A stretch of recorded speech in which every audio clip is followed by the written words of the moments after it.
என்று நடிகர் ரஜினிகாந்தின் மனைவியும் மக்கள் மேடை நிறுவனருமான லதா ரஜினிகாந்த் வலியுறுத்தியுள்ளார். மக்கள் மேடை அமைப்பு மூலம் பூங்கா, மைதானம் உள்ளிட்டவை பலரது பங்களிப்பு மூலம் அமைக்கப்படும் என்றும் தெரிவித்தார். You work for children, it's not only about their safety, it is the environment and society in which they live. So we as adults become very responsible for the kind of society we are building around them. A child trusts you completely. Why Makkal Mede? Because everywhere we want healthy atmosphere, we want play parks, we want playgrounds, we want children, women all to walk safe. So only one person cannot do it. The whole community has to come together, and that's what ancient India did. We had a great model. Australia மற்றும் Britain போன்ற நாடுகள் 16 வயதுக்குட்பட்டோருக்கு சமூக ஊடகங்களை தடை செய்துள்ள நிலையில் இதுகுறித்த புதிய ஆய்வு முடிவுகள் வெளியாகியுள்ளன. தினமும் 2 மணி நேரத்திற்கும் மேலாக சமூக ஊடகங்களை பயன்படுத்தும் சிறுவர்களுக்கு மனச்சோர்வு மற்றும் மனநல பாதிப்புகள் ஏற்படும் அபாயம் அதிகம் உள்ளதாக ஆஸ்திரேலிய மருத்துவ இதழ் குறிப்பிட்டுள்ளது. குறிப்பாக 12 முதல் 13 வயதிற்குட்பட்ட சிறுவர்களே இதனால் அதிகம் பாதிக்கப்படுகிறார்கள் என்றும் அரசின் இந்த வயது கட்டுப்பாடு சட்டத்திற்கு பெற்றோரிடையே பெரும் வரவேற்பு கிடைத்துள்ளதாகவும் அந்த ஆய்வு கூறுகிறது. கீர்த்தி சக்ரா விருது பெற்ற ராணுவ வீரர் மீனாட்சி சுந்தரத்தை முதல்வர் விஜய் நேரில் அழைத்து பாராட்டினார். மீனாட்சி சுந்தரத்தின் அசாத்திய வீரத்தை பாராட்டி அவருக்கு 48 லட்சம் ரூபாய் காசோலையை முதல்வர் வழங்கினார். தொடர்ந்து மீனாட்சி சுந்தரத்தின் குழந்தையை முதல்வர் விஜய் கொஞ்சம் மகிழ்ந்தார். 2024ஆம் ஆண்டு காஷ்மீரின் குல்காம் மாவட்டத்தில் பதுங்கியிருந்த தீவிரவாதிகளை மீனாட்சி சுந்தரம் உட்பட அவரது குழுவினர் சுட்டுக் கொன்றனர் என்பது குறிப்பிடத்தக்கது.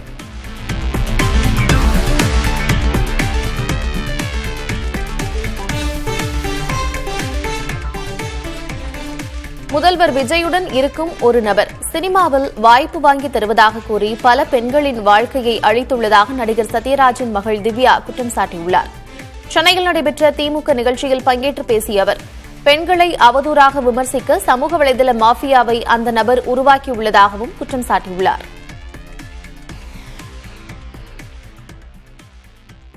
சிஎம் சருக்கு ஒரு அடியாள் இருக்கிறார். அந்த அடியாள் சோஷியல் மீடியால ஒரு மாஃபியா கிரியேட் பண்ணி பெண்களை பத்தி அவதூறா பேசுறார். அவர் யாருன்னு உங்களுக்கு எல்லாம் தெரியும். சரி, அது ஓகே, அது கூட மன்னிச்சிடலாம். அந்த அடியாள் இன்னொரு விஷயம் பண்ணியிருக்காரு. அவர் ஒரு கம்பெனி ஆரம்பிச்சு அந்த கம்பெனியில சினிமா கனவுகளோட சினிமால நடிக்கணும்னு ஆசையா வர ஏழை பெண்கள் கிட்ட பெரிய நடிகர் கூட நடிக்கிறதுக்கு சான்ஸ் வாங்கி தரேன்னு சொல்லி அந்த பெண்களோட வாழ்க்கைய அழிச்சிருக்காரு. இது எத்தனை பேத்துக்கு தெரியும் தெரியல.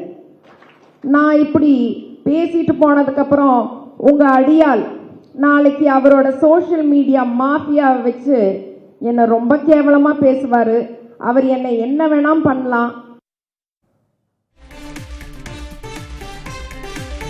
உழைக்கும் உண்மை தொண்டர்களை எதிரிகளாக பார்க்கும் தலைமையும் கேள்வி கேட்பதையே குற்றமாக பார்க்கும் அரசியலும் வெற்றிக்கான பாதை அல்ல என்று அதிமுக முன்னாள் அமைச்சர் சி. விஜயபாஸ்கர் தெரிவித்துள்ளார்.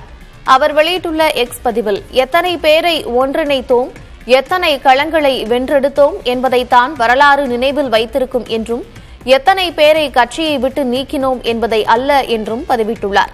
அதிமுக தலைமை மீது அவர் அதிருப்தியில் உள்ளதாக கூறப்படும் நிலையில் பெயர் குறிப்பிடாமல் இந்த பதிவை வெளியிட்டிருக்கிறார்.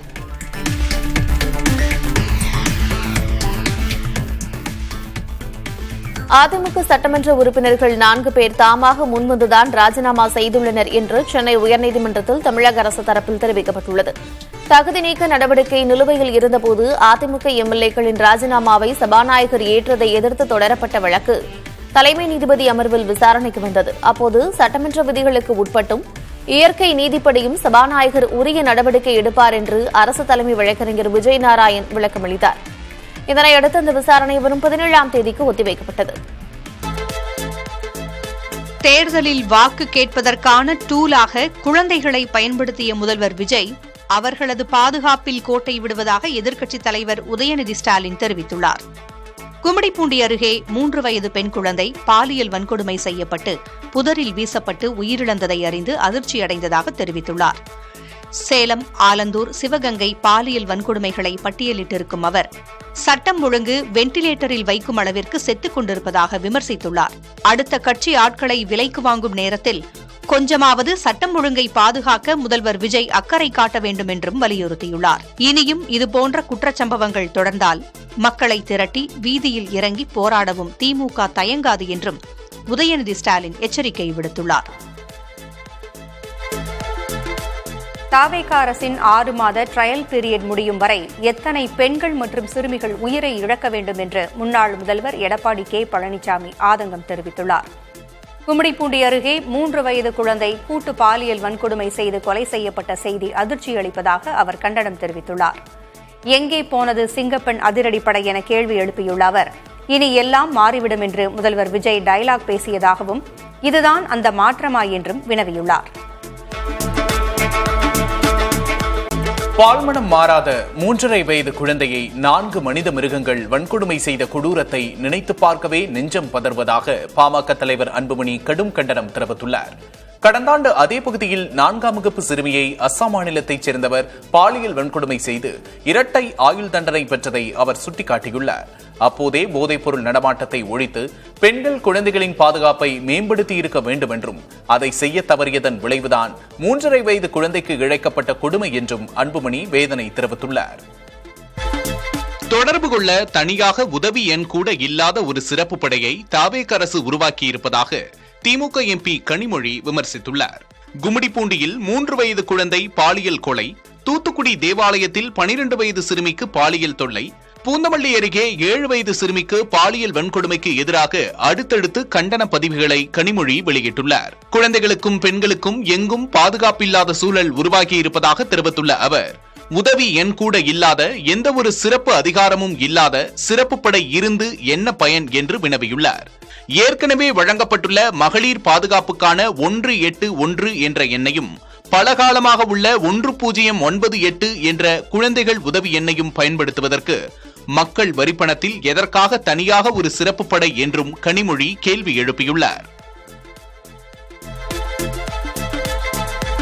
கீர்த்தி சக்ரா விருது பெற்ற ராணுவ வீரர் மீனாட்சி சுந்தரத்தை முதல்வர் விஜய் நேரில் அழைத்து பாராட்டினார். மீனாட்சி சுந்தரத்தின் அசாத்திய வீரத்தை பாராட்டி அவருக்கு 48 லட்சம் ரூபாய் காசோலையை முதல்வர் வழங்கினார். தொடர்ந்து மீனாட்சி சுந்தரத்தின் குழந்தையை முதல்வர் விஜய் கொஞ்சி மகிழ்ந்தார். 2024ஆம் ஆண்டு காஷ்மீரின் குல்காம் மாவட்டத்தில் பதுங்கியிருந்த தீவிரவாதிகளை மீனாட்சி சுந்தரம் உட்பட அவரது குழுவினர் சுட்டுக் கொன்றனர் என்பது குறிப்பிடத்தக்கது.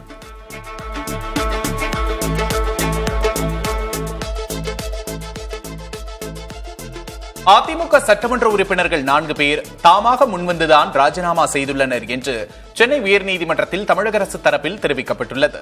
தகுதி நீக்க நடவடிக்கை நிலுவையில் இருந்தபோது அதிமுக எம்எல்ஏக்களின் ராஜினாமாவை சபாநாயகர் ஏற்றதை எதிர்த்து தொடரப்பட்ட வழக்கு தலைமை நீதிபதி அமர்வில் விசாரணைக்கு வந்தது. அப்போது சட்டமன்ற விதிகளுக்கு உட்பட்டும் இயற்கை நீதிப்படியும் சபாநாயகர் உரிய நடவடிக்கை எடுப்பார் என்று அரசு தலைமை வழக்கறிஞர் விஜய் நாராயண் விளக்கம் அளித்தார். இதனையடுத்து இந்த விசாரணை வரும் 17ஆம் தேதிக்கு ஒத்திவைக்கப்பட்டது. தமிழக அரசின் நிதிநிலை அறிக்கையில் அறம், பொருள், இன்பம் என பிரித்து திட்டங்கள் அறிவிக்கப்பட உள்ளதாக சிறுபான்மையினர் நலத்துறை அமைச்சர் ஷாஜஹான் தெரிவித்துள்ளார். தஞ்சாவூர் மாவட்டம் கும்பகோணத்தில் நடைபெற்ற நிகழ்ச்சியில் பேசிய அவர், அனைத்து சமூக மக்களும் பயன்படும் வகையில் திட்டங்கள் இருக்கும் என்று தெரிவித்துள்ளார்.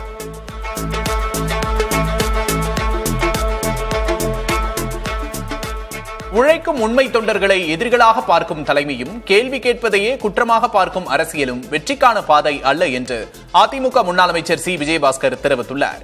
அவர் வெளியிட்டுள்ள எக்ஸ் பதிவில், எத்தனை பேரை ஒருங்கிணைத்தோம், எத்தனை களங்களை வென்றெடுத்தோம் என்பதைத்தான் வரலாறு நினைவில் வைத்திருக்கும் என்றும், எத்தனை பேரை கட்சியை விட்டு நீக்கினோம் என்பதை அல்ல என்றும் பதிவிட்டுள்ளார். கடலூர் மாவட்டம் பரங்கிப்பேட்டை கடற்பகுதியில் புதிதாக 4 ஹைட்ரோ கார்பன் கிணறுகள் அமைக்கும் திட்டத்திற்கு நாம் தமிழர் கட்சி தலைமை ஒருங்கிணைப்பாளர் சீமான் கண்டனம் தெரிவித்துள்ளார். இந்துஸ்தான் நிறுவனத்தின் இந்த திட்டத்திற்கு தமிழக அரசு அனுமதி அளிக்கக்கூடாது என்றும் வலியுறுத்தியுள்ளார். இப்பகுதி சுற்றுச்சூழல் முக்கியத்துவம் வாய்ந்ததாகவும் மீனவர்களின் வாழ்வாதாரமாகவும் இருப்பதால் ஹைட்ரோ கார்பன் கிணறுகள் அமைக்கப்படுவது கடல் நீரை மாசுபடுத்தி மீன் வளத்தை பெருமளவில் அழிக்கும் என்றும் சீமான் எச்சரித்துள்ளார். ஸ்லோவேக்கியா நாட்டிற்கு சென்றுள்ள பிரதமர் மோடிக்கு தலைநகர் பிராட்டிஸ்லாவாவில் வரவேற்பு அளிக்கப்பட்டது. ஸ்லோவேக்கிய பாரம்பரியப்படி அந்நாட்டு மக்கள் வரவேற்பளித்தனர். மேலும் ஸ்லோவேக்கிய பாடகர்கள் வந்தே மாதரம் பாடல் பாடியதை பிரதமர் ரசித்து கேட்டார். பின்னர் அந்நாட்டு வெளியுறவுத்துறை அமைச்சர் ஜுராஜ் பிலனர் அவர்கள் பாரம்பரியப்படி ரொட்டியையும் உப்பையும் கொடுத்து வரவேற்றார். அங்குள்ள இந்தியர்களும் பிரதமரை வரவேற்றனர். 2 நாள் பயணத்தில் ஸ்லோவேக்கிய அதிபர் மற்றும் பிரதமரை பிரதமர் மோடி சந்திக்கிறார். ஸ்லோவேக்கியா 1993 ஆண்டு உருவான நிலையில் அங்கு செல்லும் முதல் இந்திய பிரதமர் மோடி என்பது குறிப்பிடத்தக்கது. இப்பயணத்தை முடித்துக் கொண்டு மீண்டும் பிரான்ஸ் செல்லும் பிரதமர் அங்கு நடைபெறும் G7 நாடுகள் கூட்டத்தில் பங்கேற்கிறார். கேரள மாநிலத்தில் பெண்களுக்கு அரசு பேருந்தில் இலவச பயணத்தை வழங்கும் பிரியதர்ஷினி திட்டத்தை முதல்வர் வி.டி. சதீஷன் தொடக்கி வைத்தார். அனைத்து பெண்கள் மற்றும் திருநங்கைகளுக்கு இந்த திட்டம் பொருந்தும். காங்கிரஸ் கட்சியின் தேர்தல் வாக்குறுதியான இத்திட்டம் மாநிலத்தில் உள்ள 3125 சாதாரண பேருந்துகளிலும் உடனடியாக நடைமுறைக்கு வந்துள்ளது. இந்த திட்டத்தின் தொடக்க விழாவில் பெண் ஓட்டுநரும் பெண் நடத்துனரும் பேருந்தை இயக்கினர்.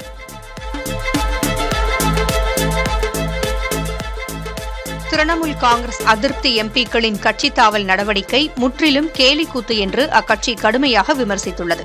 திரிணாமுல் காங்கிரஸ் கட்சியின் 20 மக்களவை எம்பிக்கள் தேசியவாத இந்திய குடிமக்கள் கட்சி என்ற அதிகம் அறியப்படாத கட்சியுடன் இணைந்து பாரதிய ஜனதா கட்சி தலைமையிலான தேசிய ஜனநாயக கூட்டணிக்கு ஆதரவளிப்பதாக அறிவித்துள்ளனர். இவர்களை வாக்காளர்களுக்கு துரோகம் செய்தவர்கள் என்றும் துரோகிகளுக்கு மக்கள் பாடம் புகட்டுவார்கள் என்றும் திரிணாமுல் மூத்த தலைவர் சௌகதா ராய் சாடியுள்ளார். ஆனால் 20 அதிருப்தி எம்பிக்களின் நடவடிக்கை திரிணாமுல் கட்சியில் தீவிரமடைந்து வரும் அதிருப்தி மற்றும் உட்கட்சி பூசலின் விளைவு என்று பாஜக செய்தி தொடர்பாளர் சயந்தன் பாசு கூறியுள்ளார். திரிணாமுல் காங்கிரசிலிருந்து 20 எம்பிக்களை பிரித்து வேறு ஒரு சிறிய கட்சியில் அவர்களை சேர வைத்ததன் பின்னணியில் மத்திய அமைச்சர் அமித்ஷா உள்ளதாக காங்கிரஸ் குற்றம் சாட்டியுள்ளது. மக்களவையில் 2 பங்கு பெரும்பான்மை பெறுவதற்காகவே பாரதிய ஜனதா இதுபோன்ற செயல்களில் ஈடுபடுவதாக காங்கிரஸ் பொதுச் செயலாளர் ஜெய்ராம் ரமேஷ் கூறியுள்ளார். அமித்ஷா அமைச்சராக தொடர்ந்தால் இந்திய அரசியலில் நீதி, நேர்மை, நியாயம் என எதுவுமே இல்லாமல் போகும் என்று ஜெய்ராம் ரமேஷ் சாடியுள்ளார். கடந்த மே மாதத்தில் நாடெங்கும் விலைவாசி கணிசமாக அதிகரித்துள்ளது மத்திய அரசின் புள்ளி விவரங்களில் தெரியவந்துள்ளது. ஏப்ரல் மாதம் 8.26% இருந்த மொத்த விலை பணவீக்கம் மே மாதம் 9.68% அதிகரித்திருப்பதாக மத்திய அரசின் வர்த்தகத்துறை தெரிவித்துள்ளது. குறிப்பாக எரிபொருள், மின்சாரம் உள்ளிட்டவற்றின் விலை கடுமையாக அதிகரித்திருப்பதாக அரசின் புள்ளி விவரங்கள் தெரிவித்துள்ளன.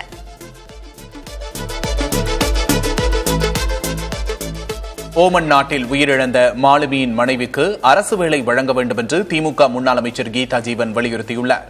தூத்துக்குடியில் உள்ள மாலுமி நிஷாந்தின் இல்லத்திற்கு கீதா ஜீவன் நேரில் சென்று அவரது குடும்பத்திற்கு ஆறுதல் தெரிவித்தார். தொடர்ந்து செய்தியாளர்களிடம் பேசிய அவர் உயிரிழந்த மாலுமியின் உடலை உடனடியாக மீட்க அரசு நடவடிக்கை எடுக்க வேண்டும் என்று வலியுறுத்தினார். டாஸ்மாக் கடைகளில் பாட்டிலுக்கு 10 ரூபாய் கூடுதலாக வசூலித்த புகாரில் 200 பணியாளர்கள் பணியிடை நீக்கம் செய்யப்பட்டுள்ளனர். டாஸ்மாக் கடைகளில் மதுபானங்களுக்கு நிர்ணயிக்கப்பட்ட அதிகபட்ச விலையை விட கூடுதலாக 10 ரூபாய் வசூலிப்பதாக புகார் எழுந்த நிலையில் அது தொடர்பாக கண்காணிக்கப்பட்டு வந்தது. இதுகுறித்து அதிகாரிகள் விசாரணை நடத்தி வந்த நிலையில் 200 பணியாளர்கள் பணியிடை நீக்கம் செய்யப்பட்டதாக தெரிவிக்கப்பட்டுள்ளது. பணியிடை நீக்கம் செய்யப்பட்டவர்களிடம் துறை ரீதியாக விசாரணை நடைபெற்று வருவதாக தகவல் வெளியாகியுள்ளது. தமிழக முதல்வர் விஜய் விவாகரத்து வழக்கை ஆகஸ்ட் 7ஆம் தேதிக்கு ஒத்திவைத்து செங்கல்பட்டு குடும்பநல நீதிமன்றம் உத்தரவிட்டுள்ளது. விவாகரத்து மற்றும் ஜீவனாம்சம் கோரி விஜயின் மனைவி சங்கீதா மனு தாக்கல் செய்திருந்தார். இந்த வழக்கு நீதிபதி சுஜாதா முன்னிலையில் விசாரணைக்கு வந்தபோது வழக்கறிஞர்களின் வக்காலத்து விவரங்களை இருதரப்பும் உறுதிப்படுத்த உத்தரவிடப்பட்டது. மேலும் இருதரப்பு கோரிக்கையை ஏற்று ஆகஸ்ட் 7ஆம் தேதி முதல்வர் விஜயும் அவரது மனைவியும் வீடியோ கான்பரன்ஸ் மூலமாக ஆஜராக நீதிமன்றம் அனுமதியளித்தது.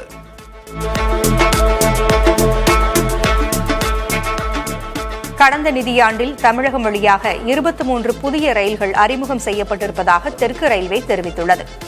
அவற்றில் முக்கியமாக நாட்டின் தென்முனையான நாகர்கோவிலை இணைக்கும் வகையில் நியூ ஜல்பைகுரி நாகர்கோவில் அம்ரித் பாரத் ரயில், நியூ ஜல்பைகுரி திருச்சி, தாம்பரம் திருவனந்தபுரம், போத்தனூர் தன்பாத் புதிய அம்ரித் பாரத் ரயில்கள் அறிமுகப்படுத்தப்பட்டிருப்பதாக தெரிவிக்கப்பட்டுள்ளது.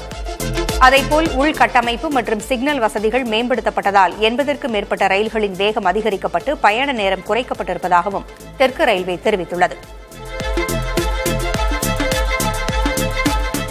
தமிழகத்தில் இந்து சமய அறநிலையத்துறையின் கீழ் உள்ள 214 முக்கிய கோயில்களுக்கு அறங்காவலர்களை நியமிக்கும் பணிகளை அரசு தொடங்கியுள்ளது. இவர்கள் ஏற்கனவே பதவியில் இருப்பவர்களின் வம்சாவளியைச் சேராத புதியவர்களாக இருப்பார்கள் என்று கூறப்பட்டுள்ளது. ஆண்டுக்கு 10 லட்சத்துக்கும் அதிகமான பக்தர்கள் வரும் 500க்கும் மேற்பட்ட கோயில்களில் முதற்கட்டமாக இந்த நியமனங்கள் நடைபெற உள்ளன. இப்போது 214 கோயில்களில் அறங்காவலர்கள் நியமிக்கும் பணி தொடங்கியுள்ளது. தகுதியானவர்கள் அறநிலையத்துறை இணையதளம் வழியாகவோ நேரடியாகவோ ஜூலை 22 மாலை 5:45 மணிக்குள் விண்ணப்பிக்கலாம். பல ஆண்டுகளாக நிரந்தர அறங்காவலர்களின்றி அரசு அதிகாரிகளான தக்கார் மூலமாக மட்டுமே நிர்வகிக்கப்பட்டு வந்த கோயில்களில் நிர்வாகத்தை முறைப்படுத்தவும் வலுப்படுத்தவும் இந்த நடவடிக்கை எடுக்கப்பட்டுள்ளதாக தவிக அரசு தெரிவித்துள்ளது. தமிழகத்தில் அதிகபட்சமாக மதுரை மண்டலத்தில் 290 கடைகள் உட்பட மூடப்பட்ட 717 கடைகளின் அதிகாரப்பூர்வ விவரங்களை டாஸ்மாக் நிர்வாகம் வெளியிட்டுள்ளது. தமிழகத்தில் மக்கள் நெருக்கடி மிகுந்த கோயில்கள், பள்ளிகள் உள்ளிட்ட பொது இடங்களுக்கு அருகே உள்ள 717 கடைகளை மூட முதல்வர் விஜய் உத்தரவிட்டார். ஆனால் மூடப்பட்ட கடைகள் குறித்து அதிகாரப்பூர்வமாக அறிவிக்கவில்லை என்று சர்ச்சை எழுந்தது. இந்நிலையில் மண்டல அளவில் மாவட்டந்தோறும் மூடப்பட்ட கடைகளில் எண்ணிக்கையை டாஸ்மாக் நிர்வாகம் தற்போது வெளியிட்டுள்ளது. அதன்படி சென்னை மண்டலத்தில் 82 கடைகள், கோயம்புத்தூர் மண்டலத்தில் 179 கடைகள் மூடப்பட்டுள்ளன. சேலம் மண்டலத்தில் 82 கடைகள், திருச்சி மண்டலத்தில் 84 கடைகள், மதுரை மண்டலத்தில் அதிகபட்சமாக 290 கடைகளும் மூடப்பட்டுள்ளதாக டாஸ்மாக் அறிவித்துள்ளது.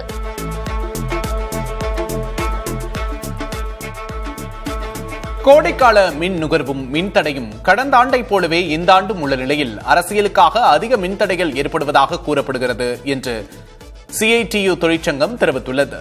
கடந்த 5 ஆண்டுகளாக நுகர்வோருக்கு சேவை செய்யும் இடங்களில் பணியாளர்களை நியமிக்காததே மின்தடைக்கு முக்கிய காரணம் என்று CITU வெளியிட்டுள்ள அறிக்கையில் கூறப்பட்டுள்ளது. அதேபோல பணியாளர் பற்றாக்குறையால் பராமரிப்பு பணிகள் நடக்கவில்லை என்றும் போதிய கள பணியாளர்களை நியமிக்காவிட்டால் போராட்டத்தை அறிவிப்போம் என்றும் தெரிவித்துள்ளது. திருப்பத்தூர் தொகுதி தவிக எம்எல்ஏ சீனிவாச சேதுபதியின் ஒரு வாக்கு வெற்றியை எதிர்த்து தோல்வியடைந்த திமுக முன்னாள் அமைச்சர் பெரியகருப்பன் சென்னை உயர்நீதிமன்றத்தில் வழக்கு தொடுத்துள்ளார். சட்டமன்ற தேர்தலில் திருப்பத்தூர் தவிக எம்எல்ஏ சீனிவாச சேதுபதி பெரியகருப்பனை விட ஒரு வாக்கு வித்தியாசத்தில் வெற்றி பெற்றார். இதனை எதிர்த்து சென்னை உயர்நீதிமன்றத்தில் வழக்கு தொடரப்பட்டுள்ளது. அதில் மறு வாக்கு எண்ணிக்கைக்கு நடத்த உத்தரவிட வேண்டும் என்று மனுதாரரான முன்னாள் அமைச்சர் பெரியகருப்பன் கோரிக்கை விடுத்துள்ளார். அண்டார்டிகா தீபகற்ப பகுதியில் நடப்பு குளிர்காலமான ஜூன் தொடக்கத்தில் வெப்பநிலை இதுவரை இல்லாத அளவாக 15.4 டிகிரி செல்சியஸை எட்டியுள்ளது. அங்கு வழக்கமாக ஜூன் மாதத்தில் -6.2 டிகிரி செல்சியஸ் வெப்பநிலை நிலவ வேண்டிய சூழலில் தற்போது பதிவாகியுள்ள இந்த அசாதாரண வெப்பம் விஞ்ஞானிகளை அதிர்ச்சியடைய வைத்துள்ளது. அர்ஜென்டினாவின் எஸ்பரான்சா ஆராய்ச்சி மையம் கடந்த 3 வாரங்களாக தொடர்ந்து 0க்கு மேல் வெப்பநிலை பதிவாகி வருவதை உறுதி செய்துள்ளது. இதனால் பனிப்பாறைகள் மிக வேகமாக உருகுவதுடன் அப்பகுதியின் சுற்றுச்சூழல் அமைப்பு கடுமையாக பாதிக்கப்படும் அபாயம் ஏற்பட்டுள்ளது. சீனாவின் பாரம்பரியமிக்க டிராகன் படகு திருவிழா வரும் ஜூன் 19ஆம் தேதி கொண்டாடப்பட உள்ளதை ஒட்டி அந்நாடு முழுவதும் படகு பந்தயங்கள் உற்சாகமாக தொடங்கியுள்ளன. சோங்கிங் நகரில் நடைபெற்ற போட்டியில் 18 அணிகளைச் சேர்ந்த 500க்கும் மேற்பட்ட வீரர்களும், குவாங்சோ நகரில் நடைபெற்ற பாரம்பரிய ஷென்யாங் கப் போட்டியில் 600 வீரர்களும் பங்கேற்று தங்களது திறமைகளை வெளிப்படுத்தினர். யுனெஸ்கோவின் மனிதகுல பாரம்பரிய பட்டியலில் இடம்பெற்றுள்ள இத்திருவிழாவின் போது மக்கள் படகு பந்தயங்களோடு பாரம்பரிய சோங்சி உணவு விருந்து மற்றும் நாட்டுப்புற கலை நிகழ்ச்சிகளையும் நடத்தி இந்த கோடை காலத்தை கொண்டாடி வருகின்றனர். தமிழக அரசின் நிதிநிலை அறிக்கையில் அறம், பொருள், இன்பம் என பிரித்து திட்டங்கள் அறிவிக்கப்பட உள்ளதாக சிறுபான்மையினர் நலத்துறை அமைச்சர் ஷாஜஹான் தெரிவித்துள்ளார். தஞ்சாவூர் மாவட்டம் கும்பகோணத்தில் நடைபெற்ற நிகழ்ச்சியில் பேசிய அவர் அனைத்து சமூக மக்களும் பயன்படும் வகையில் திட்டங்கள் இருக்கும் என்று தெரிவித்துள்ளார்.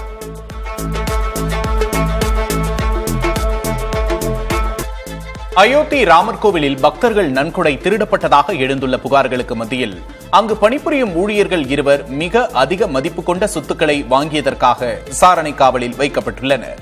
மாதம் 18,000 முதல் 20,000 ரூபாய் வரை மட்டுமே ஊதியம் பெறும் இந்த ஊழியர்கள் சுமார் 40 லட்சம் மற்றும் 1.5 கோடி ரூபாய் மதிப்பிலான நிலங்களை வாங்கியிருப்பதாக தகவல் வெளியாகியுள்ளது.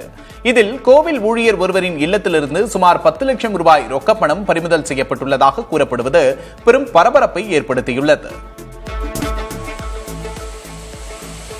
தென்காசி மாவட்டம் குற்றாலத்தில் வார நாளிலும் சுற்றுலா பயணிகள் கூட்டம் அதிகரித்துள்ளது. தொடர் மழையால் மெயினருவி, ஐந்தருவி, பழைய குற்றாலம் உள்ளிட்ட அனைத்து அருவிகளிலும் தண்ணீர் வரத்து சீராக உள்ளது. இதனால் அண்டை மாநிலமான கேரளாவிலிருந்தும் சுற்றுலா பயணிகளின் வருகை தந்து குளிர்ந்த காற்றை ரசித்தபடி அருவியில் குளித்து மகிழ்ந்தனர்.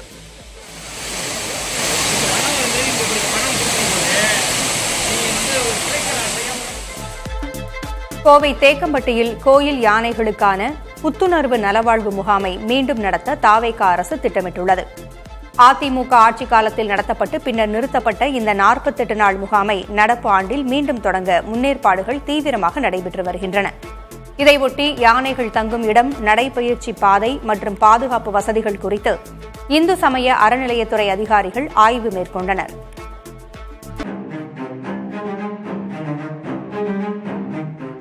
ஸ்வீடன் நாடாளுமன்றம் நெருங்கிய உறவினர்களுக்கு இடையேயான திருமணங்களை தடை செய்யும் வரலாற்று சிறப்புமிக்க சட்டத்தை ஒருமனதாக நிறைவேற்றியுள்ளது. வரும் ஜூலை 1, 2026 முதல் அமலுக்கு வரும் இச்சட்டம் ஒன்றுவிட்ட சகோதரர்கள் மற்றும் தத்தெடுக்கப்பட்ட உடன்பிறப்புகள் உள்ளிட்டோருக்கு இடையிலான திருமணங்களுக்கும் தடை விதிக்கிறது. மரபணு குறைபாடுகளை தடுப்பதுடன் கட்டாய திருமணங்கள் மற்றும் குடும்ப ஒடுக்குமுறையிலிருந்து பெண்களை பாதுகாப்பதே இதன் முக்கிய நோக்கமாகும்.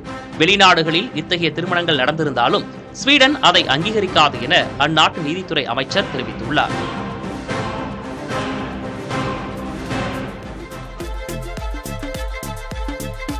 வயதிற்குட்பட்ட சிறுவர்கள் இன்ஸ்டாகிராம், டிக்டாக், ஸ்னாப்சாட் போன்ற சமூக ஊடகங்களை பயன்படுத்த பிரிட்டன் பிரதமர் கீர் ஸ்டார்மர் அதிரடி தடை விதித்துள்ளார்.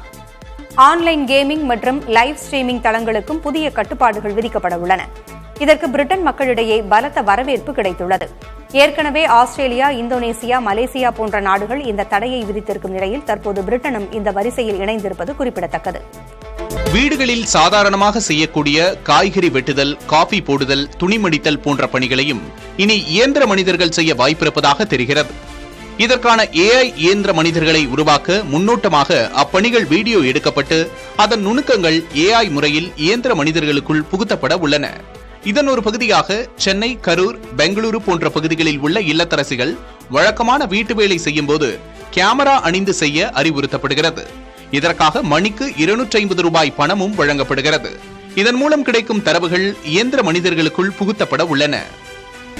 உக்ரைன் தலைநகர் கீவ் மீது ரஷ்யா நடத்திய கடுமையான ஏவுகணை மற்றும் ட்ரோன் தாக்குதல்களில் 4 பேர் உயிரிழந்தனர். கடந்த 2 வாரங்களில் இல்லாத அளவிற்கு நடத்தப்பட்ட இந்த அதிபயங்கர தாக்குதலில் பல அடுக்குமாடி குடியிருப்புகள் சேதமடைந்ததோடு வரலாற்று சிறப்புமிக்க லாவ்ரா மடாலயமும் தீப்பற்றி எரிந்தது. உக்ரைன் எல்லையை நோக்கி ரஷ்யா ஏவிய 70 ஏவுகணைகளில் 50 ஏவுகணைகளையும் 611 ட்ரோன்களில் 582 ட்ரோன்களையும் சுட்டு வீழ்த்தியதாக உக்ரைன் ராணுவம் தெரிவித்துள்ளது. பிரான்சில் நடைபெறவுள்ள G7 மாநாட்டிற்கு முன்னதாக போர் நிறுத்தம் குறித்து அமெரிக்க அதிபர் டொனால்டு டிரம்போடு அதிபர் ஜெலன்ஸ்கி பேசிய மறுநாளே இந்த தாக்குதல் நடந்துள்ளது. உக்ரைன் தலைநகர் கீவ் மீது ரஷ்யா நடத்திய கடும் வான்வழி தாக்குதலை தொடர்ந்து நகரின் பல்வேறு பகுதிகளில் தீவிர தீயணைப்பு பணிகள் நடைபெற்றன. கடந்த 2 வாரங்களில் இல்லாத இந்த அதிபயங்கர தாக்குதலில் 4 பேர் உயிரிழந்தனர். மேலும் கிபி 1051 கட்டப்பட்ட யுனெஸ்கோவின் உலக பாரம்பரிய சின்னமான லாவ்ரா மடாலயம் நேரடியாக தாக்கப்பட்டு பெரும் சேதமடைந்தது. ரஷ்யா ஏவிய ஏவுகணைகள் மற்றும் ட்ரோன்கள் பல அடுக்குமாடி குடியிருப்புகளையும் மின்சார கட்டமைப்புகளையும் தகர்த்ததால் கீவ் நகரில் சுமார் 1,40,000 மக்கள் மின்சாரமின்றி தவித்து வருகின்றனர்.